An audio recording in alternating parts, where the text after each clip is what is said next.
Olá pessoal, tudo bem? Eu me chamo Quirino Júnior, eu sou professor do curso de gastronomia na Uniavan e hoje nós vamos ter aqui uma receita da área de panificação, que é uma cuca roux de doce de leite.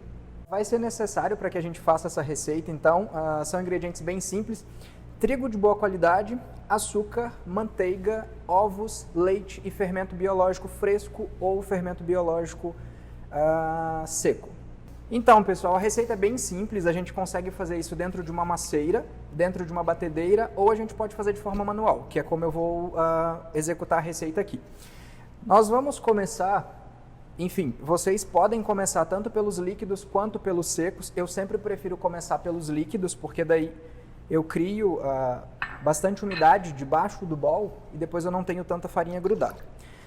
Aqui eu coloquei os ovos frescos. Eu tenho leite, uma misturinha de leite com... eu já derramei aqui, mas eu tenho leite já com o fermento seco hidratado. Por que eu faço isso? O fermento seco, ele vem sem água nenhuma, como se ele estivesse dormindo. Quando a gente coloca esse fermento dentro de uma massa e não tem ação mecânica, que é o movimento que a gente faz de sova, e uma hidratação, que é a quantidade de líquido da massa, e a quantidade suficiente, às vezes pode acontecer desse fermento não desencapsular e acontece de o pão não funcionar, né? A receita vai dar errado. Então, sempre que vocês forem fazer pão com fermento seco, que é aquele granuladinho, minha dica para vocês é que sempre coloque o fermento 5 minutinhos antes no líquido da receita, seja leite, seja água. Então eu tenho aqui já esses 3 ingredientes, vou adicionar também a minha manteiga, aqui ela está em ponto de pomada, que é temperatura ambiente. Eu tenho aqui o açúcar.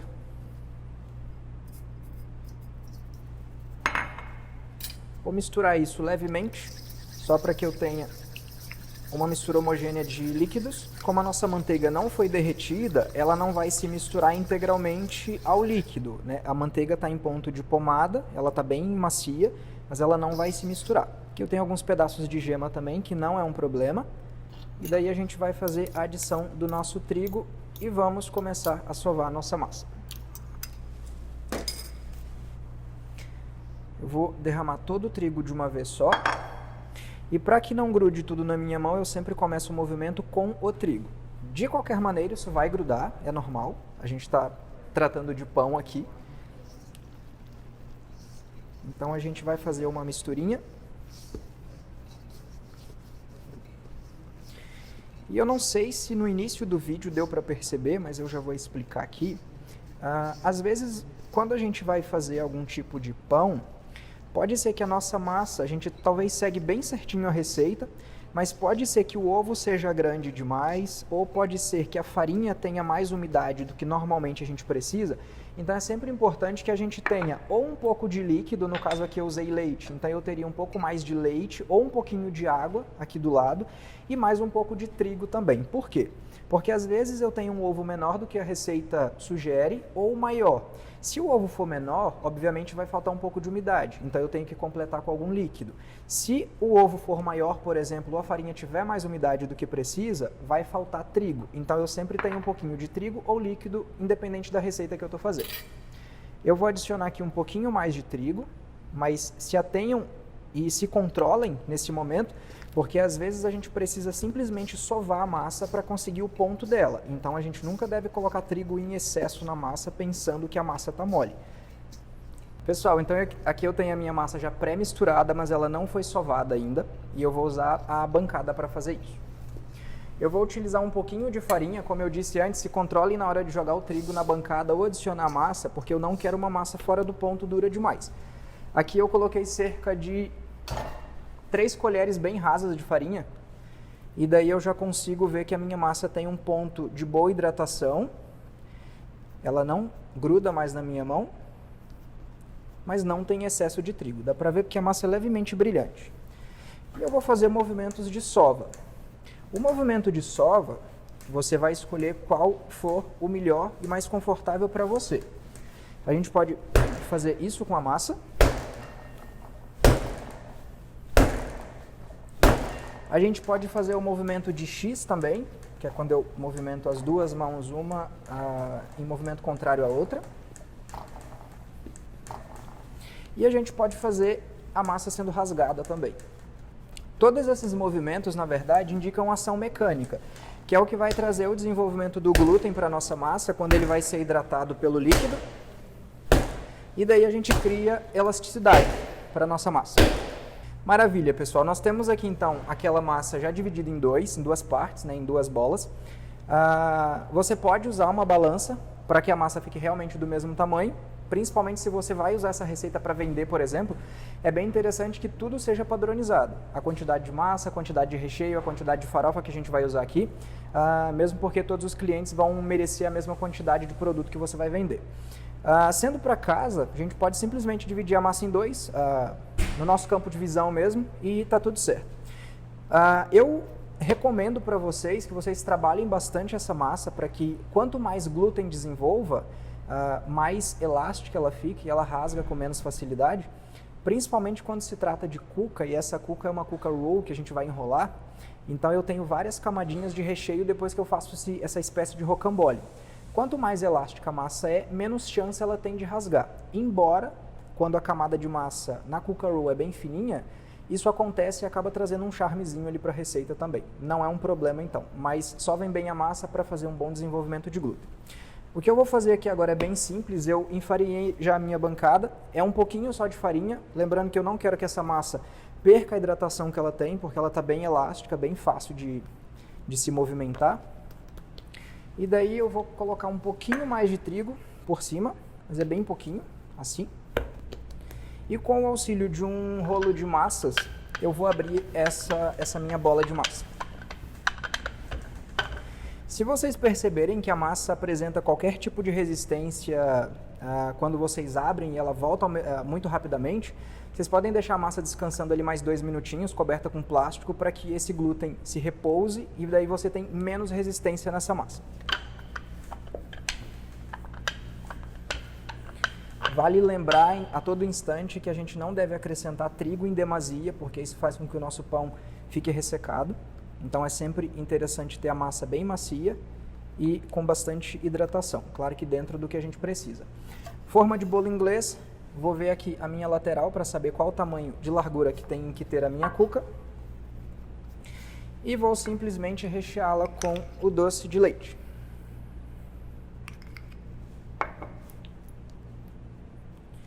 Esse trabalho aqui dentro não precisa ficar um trabalho fino demais, porque isso vai ser enrolado e o que nos interessa é a parte externa do pão, no caso da cuca.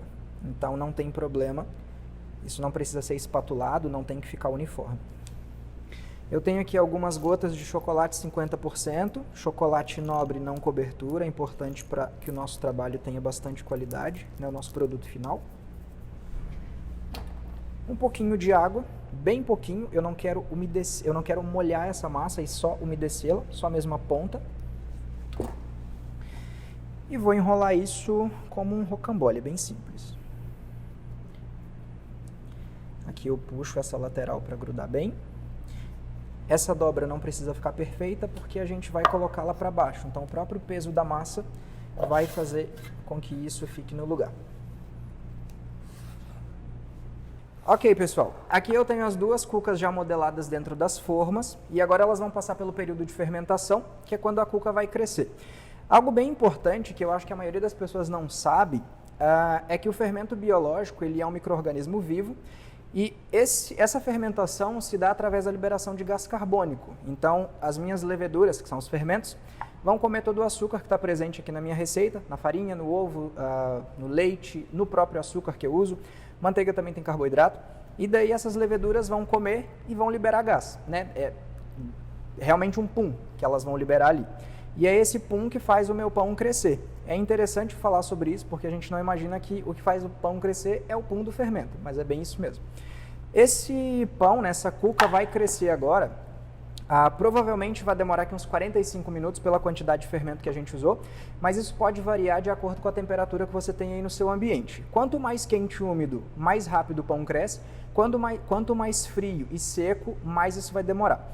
Uma dica que eu dou para vocês, porque eu entendo que ninguém tem a câmara de fermentação em casa, é que vocês coloquem o forno, dentro do forno, aliás, uma forma com água fervente, e daí vocês coloquem o pão ali em cima da grade, né, não em contato com a forma, fecha a porta e deixa o pão crescer. Isso vai criar um bom ambiente para que as leveduras consigam se alimentar, porque a gente tem o calor e a umidade. Se você não quiser fazer isso, você simplesmente tampa com um paninho ou com um pedaço de plástico, um plástico de alimentos, e daí você vai deixar num lugar bem quentinho da sua cozinha. Pode ser dentro de um armário, o lugar você vai escolher, isso fica a seu critério. O tempo de fermentação também pode variar, porque em dias frios o pão cresce menos, em dias quentes o pão vai crescer mais. Mas também pode variar de acordo com a quantidade de fermento que você usa. Como a gente está fazendo um vídeo bem demonstrativo e a gente tem uma dinâmica aqui, a gente tem uma quantidade de tempo específico, a quantidade de fermento que a gente usou aqui foi 15 gramas para meio quilo, mas a gente normalmente não usa essa quantidade. Então, para cada quilo de trigo, você pode usar ali em torno de 5 gramas de fermento seco, ou o fermento seco instantâneo, tanto faz, ou 15 gramas do biológico fresco, certo? E tudo isso vai influenciar no tempo de crescimento do seu pão. Mas quando você perceber que o pão dobrou de volume, esse é o momento de assar. Tem uma dica também que normalmente as nonas, as avós fazem, que é pegar um pedacinho da massa, faz uma bolinha, coloca dentro de um copo d'água, ela vai afundar. Quando essa bolinha de massa subir, que ela vai ficar menos densa do que a água, é hora de levar o seu pão para o forno, ok? Continuando a nossa cuca, a gente já tem a massa pronta, recheada, que vai passar pelo processo de fermentação. E agora a gente vai fazer a preparação da farofa. Todo mundo tem uma receita de farofa, porque é uma receita bem simples, são só 3 ingredientes via de regra, manteiga, açúcar e trigo. E daí você pode seguir a proporção que você sabe, que alguém já te ensinou, ou que tem receita de família, ou você pode seguir as proporções que a gente vai falar aqui depois lá na descrição do vídeo, ok? Então eu tenho açúcar e manteiga, vou derramar a farinha também.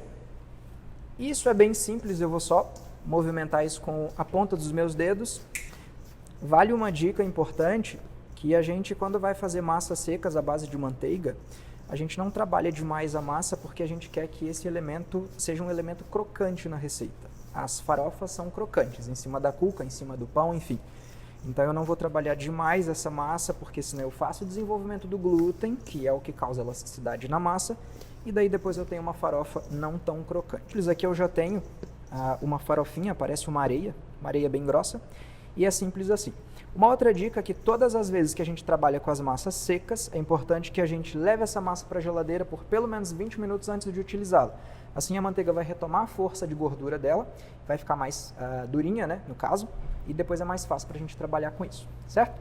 Pessoal, como eu disse para vocês anteriormente, quando a gente não tem uma câmara de fermentação, a gente cria uma câmara de fermentação. Então eu tenho o forno ali do lado, é um forno normal, convencional de casa, um pouco de água fervendo dentro de uma forma, e daí eu vou pegar essa forma, colocar no assoalho do meu forno e deixar o calor fazer o trabalho dele e as minhas leveduras fazerem o trabalho dela. Então, aqui nós temos a nossa massa de cuca já crescida, a massa fica bem uniforme, percebam que ela dobrou de volume, a gente tinha um volume inicial aqui, então a gente tem o dobro desse volume. Daí aqui eu tenho uma misturinha de gema de ovo com um pouquinho de leite, a gente chama isso de egg wash normalmente, apesar de que eu não estou usando água, é leite. Isso vai permitir com que a gente colhe essa farofa e acaba dando uma coloração extra também para a casca da nossa cuca. Existem pessoas que fazem essa colagem com nata, funciona também. Só que a nata, ela tem um teor de água maior, em detrimento da gordura. E daí quando vai para o forno, normalmente isso acaba derretendo muito rapidamente, a gordura e a água vai evaporar também, e a farofa acaba descendo. Aí eu prefiro usar essa misturinha. Vejam a textura da nossa farofa pós período de geladeira, que ela fica realmente bem mais firme e ela já não umedece mais a minha mão como antes. Então sempre que usar massa com base de manteiga, leva para a geladeira alguns instantes. Vou colocar bastante farofa em cima dessa cuca. Percebam que eu tenho uma assadeira aqui de baixo, isso facilita com que eu recupere toda a farofa excedente que vai caindo da cuca. Não precisa forçar, não precisa apertar. Na hora da cocção, o calor vai fazer o trabalho dele, vai unir todos esses ingredientes e vai ficar tudo no lugar. Então isso tudo que caiu aqui é simples de voltar para dentro do meu bowl e refazer o meu trabalho. Vocês podem usar um pouquinho de água no lugar do leite também, não tem problema. A proteína do leite acaba ajudando também na coloração da cuca, né, dos pães de forma geral. Então eu prefiro usar o leite. Vocês podem fazer em outro formato também. Pode simplesmente dobrar a massa em dois, fazendo uma assadeira baixa.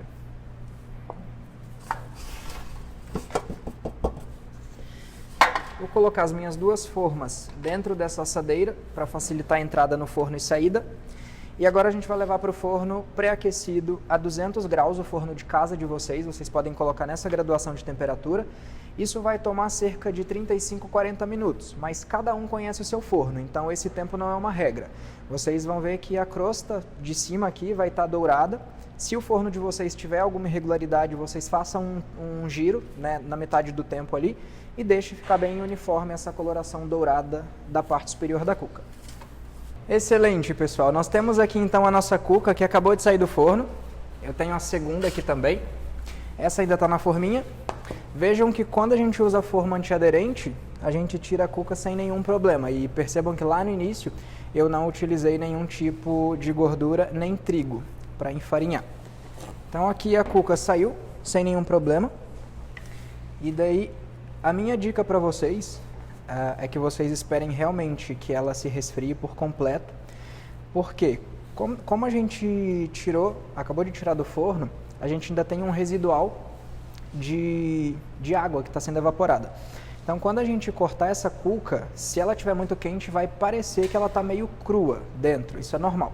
Então esperem sempre que o pão termine de esfriar, para que daí você possa cortá-lo e o aspecto interno para que o aspecto interno esteja bem cozido. Vejam que eu disse que essa estrutura toda de crocância aqui da nossa farofa, ela se prende bem aqui, né, com aquela misturinha de ovo e leite, e a gente não tem muito problema.